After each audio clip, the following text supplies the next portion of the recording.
Welcome to the Artistic Mystic Muse channel. I'm Nancy, a Mystical Muse. Tongue twister there. Great to see all of you. Thanks for being here. This is a collective reading for November 3rd through 9th, 2024. And I titled it Understanding Concepts because Spirit's like dishing out big concepts, but like how to do them or how to get there. So let's get started. We have first off is understanding, having a new understanding in this new chapter that we're getting ready to write, this new story for ourselves. And so I hear into me, I see with this big I, right? You have an understanding, a better understanding now of things. And at the bottom of the deck, we have guidance. So in Hindu, we've got Brahma, Vishnu, and Shiva. And they're like kind of the version of the Father, Son, Holy Ghost sort of thing. But in the idea is that the ancestors, the angelic realm, God, source, they're providing you guidance this week. So that is really in assisting you with those understandings. And then below that, I'm told to take this one. We've got enlightenment. That's that aha epiphany, like, oh, now I get it. Very, very great. So what does that look like?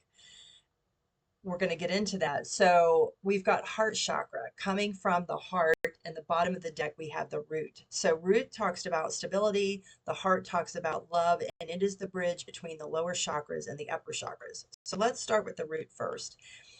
The frequency of this chakra is the red flower of life, and it stimulates passion and supports our sense of security on this physical plane, both in our bodies as well as in the physical world. So creating that stability. When you're stabilized, you're able to maintain balance. So that's a big deal. And then the heart chakra we have is the green flower of life, supports our capacity to love deeply and unconditionally. Its healing properties harmonize the mind and the body. So that's that bridging. It bridges and it creates that alchemy or that alignment. So that's why these are your tools. This is kind of that concept, that big understanding, and then how you're going to do that. So we then have take one day at a time. This is not a sprint, it is a marathon, as I like to say. So one day, sometimes there's been times in my life I'm just hanging on by a thread by the minute or the hour or the second or whatever that is. But one day at a time, one step at a time. Now, the size of the step is up to you. Setbacks do not define me, they nudge me into new awareness. Here we go again. So you try something, it doesn't work out, or you have some sort of, as it says, setback. There's a reason. Maybe there's a reason you had to have that pause, right? There may be something that you're being asked to look at differently, be aware of, learn from. So having gratitude for pauses, what you might define as a setback, a challenge, an obstacle, because it's trying to teach you something. It's trying to assist you in some way. The fastest way to fulfillment is to live my values. In medicine, I call this crow medicine. It's walking your talk, right? So the fastest way to your fulfillment of joy, being in balance, being at peace, is to live in your values. So walk your truth. You say something, you think something, you're going to do that. You're going to be that. Powerful, powerful medicine. Yeah, bottom of the deck, gratitude is the life force of everything. When you come from a place of love and gratitude, because gratitude is a form of love, you're letting the universe, like, thank you. I know it was challenging. Thank you for this. You helped me see it in another way. You helped me get through it, find another way around, whatever that is. That they're like, oh, they get this. Okay. Then they're able to, receive other things, whatever that looks like. Yeah, we have Hecate, the in-between. So this in-between is a weird place to be, right? It's in transition. And November to me is like this cleanup month. It's decluttering the rest of the stuff, filtering out whatever needs to go, be released. And you're kind of starting to think about, have an awareness and understanding of what it is you want to create or manifest. So it's like that incubation time, right?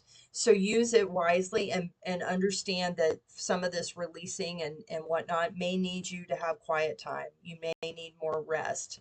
That's okay.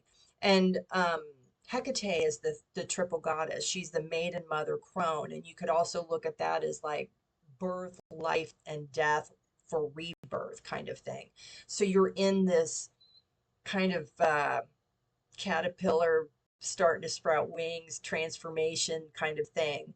And that's a beautiful place to be, but just know that it may feel awkward. You may feel funky, whether it's in your physical body, your thoughts, whatever that is, but that understand that that's part of that process, that alchemical process. And then we have Ayin, adaptability. Again, we've got a four. Oh, nope, that's a one. That's for new beginnings.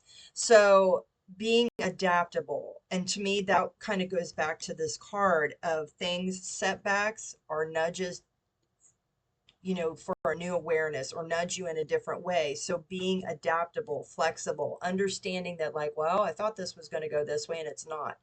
What is the awareness? What is the understanding? Why is it not? Are you needing to release some control issues? However, it could also be like you set too high of expectations, and instead of being open to what the universe wanted to bring you. So be aware. That's a huge thing. And then we've got Oshan on the bottom, which talks about generosity, being generous with yourself, loving yourself, giving time to yourself, nurturing to yourself, as well as others, giving to others, being kind. Doesn't cost anything. From the Ascended Masters deck, Kuan Yin keeps popping up. We have her on the bottom again. It says care and compassion. Choose to be loved. Do what is right for everyone involved. Offer a helping hand. We've got unconditional love, the Divine Mother. Thank you, Divine Mother, for helping me to give and receive the love that I deserve. So this idea of coming into balance of equal giving and receiving. Give, take, give, receive. Huge concept, right? And when for not overgiving or always receiving, just saying. And then we have honor your beauty, Archangel Jophiel. Thank you, Jophiel, for helping me discover my inner and outer beauty. So we're talking about this understanding of beauty within. When you're beautiful within, it does express itself in the outer part of it. We just tend to be very judgy of people. And so maybe that's part of your thing too, is looking at the love and compassion of another person, regardless of how they're packaged. Why? Because that's their experience. Why can't you love them just the way they are? They're meant to be that way for a reason. Just saying. All right. What else do we have? All right, I'm going to go to the universe. It says the universe is always conspiring to support me, guide me, and lead me compassionately towards the highest good. So this is back to this understanding again, that what may not always look as you thought, it may be a setback, whatever that is, it's because the universe is guiding you if you trust in that. And whatever the highest good is, the highest good may be it's not to finish playing out at that moment as you thought. Why? It might be a stepping stone for it to play out again in a whole nother different way. So keep that in mind. When I am connected to spirit, I feel a sense of certainty, magnitude, and ease that I've never known before. So this idea of certainty, having trust, having faith in it. Why? Because you just get to sit back and receive and go through the experience. So that creates ease, that creates balance, that helps create peace. Bottom of the deck, wanting more for others puts me into an energy of abundance. Wanting more for others. Wanting more for others. For humanity, for the collective, for the planet, right? And then you get to figure out how you're going to do that bit, how you're going to play that part. The last deck I went to was the animal deck, and we've got the giraffe spirit on the bottom of the deck. See the big picture. Again, why you're being given guidance, understanding, aha, epiphanies, right? This is all connected. And it's the big picture. Stag spirit, take the lead. Take the lead in your own life, a step at a time, but take the lead. Yeah. We've got horse spirit. Freedom is yours. You have the freedom of free will, choosing what it is. What is that first step you're going to take? And then we have antelope spirit. Life is speeding up. For some of us, you may have noticed things are speeding up. This year has went extremely fast, in my opinion. So as you become in the flow of things, as you become in alignment, you may be more aware of how time is speeding up. Time is going by you more quickly. Electric eel spirit, bring your ideas to life. What is it that you're wanting to create, to manifest, to write in this new chapter? Yes? Parrot spirit, watch your words.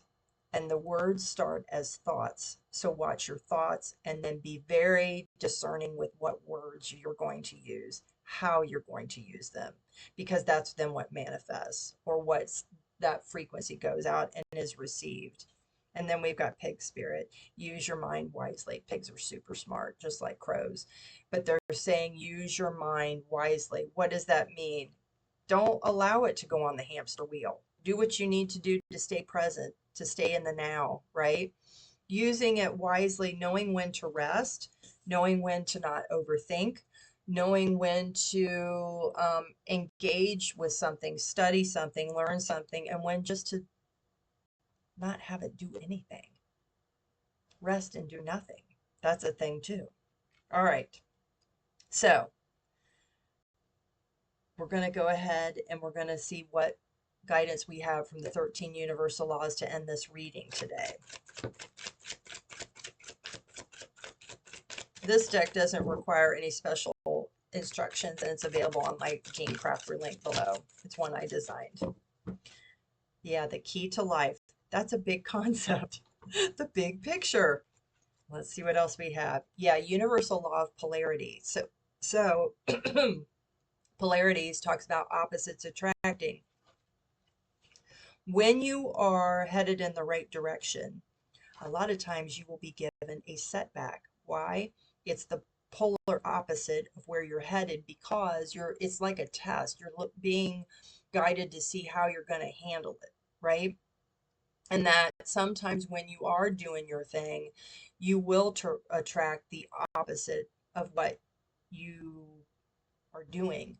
And that is a universal law. So the big thing is, how are you going to view it? How are you going to understand it, look at it, take from it, be grateful for it? We got a little affirmation there for what that is. Yeah, key to innovation. Innovation talks about not only being adaptable, that's the key, is adaptable to what it is you're going to create or change. So these I find interesting that are out together. Yeah, key to peace. What brings you peace? What keeps you in balance, keeps you in now, keeps you in alignment? Universal law of wisdom, and we had pig spirit about using your mind wisely. Some of the downloads and upgrades you might be receiving this month, if you look at the beginning of the month and mid-month readings, talk about wisdom, things coming online. Key to gratitude. Enough said there. Yeah, and the key to overcoming fear. Fear is the only thing that holds you back. So coming from a place of looking at those things and understanding why you fear them, why they're uncomfortable, to be assisted to overcome them. And that's the key to life, key to awareness. Yes. Yeah. Alrighty. So I hope this reading helps. If you'd like a reading, please feel free to reach out to my website. I do not have half-hour readings up, but if you're interested in that, feel free to ask, and I'll be happy to set you up. There's one-of-a-kind frequency jewelry, or I do custom work. If you're interested in that, again, please feel free to reach out. But thanks for being here. But just understand the concept keys to understand concepts and understanding how that's coming into play this week and possibly this month. Take care. We'll see you next time.